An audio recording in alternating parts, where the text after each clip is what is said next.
Minanual muna nating charge. Kunti na lang.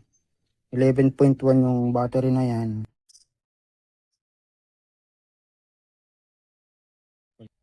So, chinarge natin ng short killer na yan.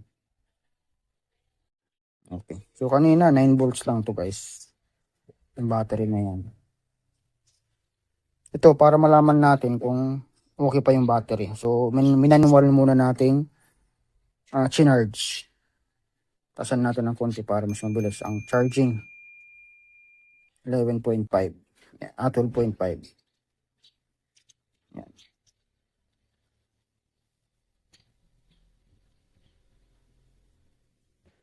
Okay. 11.28. 29 na. 30 na. Description niya ay 11.1. So, 11.3 na yung charge niya. Ang galingan natin. So, 11.01. So, at least tumaas na siya. Kanina 9 lang to guys. 9 volts lang to. Yung out nitong battery. Yung ano na yan, transistor na yan.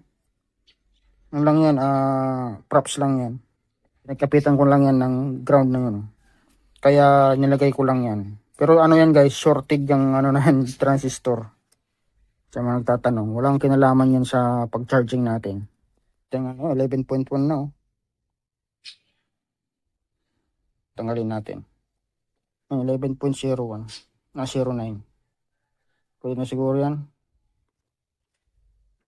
Okay, testing nga natin.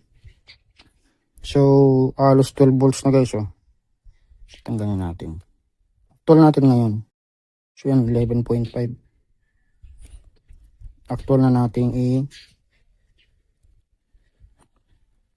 kasi kanina wala tong power guys hindi siya nag-on. Ngayon dahil may 11 point something na, try natin kung mag-on. Ay ma-shoot yan.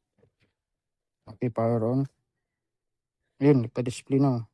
Power on. Bluetooth mode. Yan, mayroon na siya.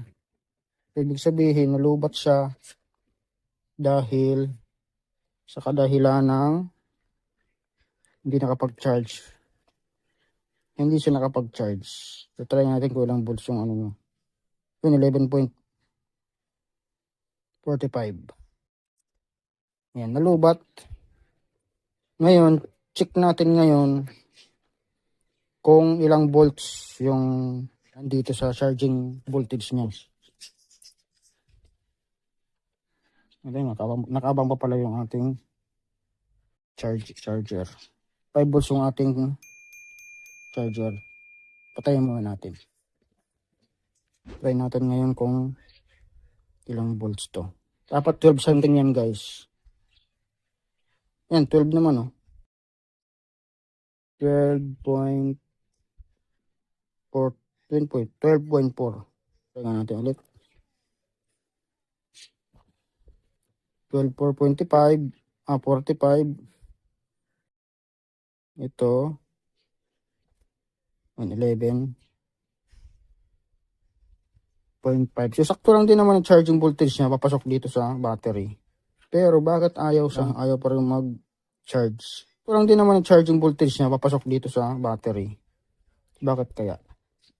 Okay, so obserbahan muna natin to. Obserbahan muna natin.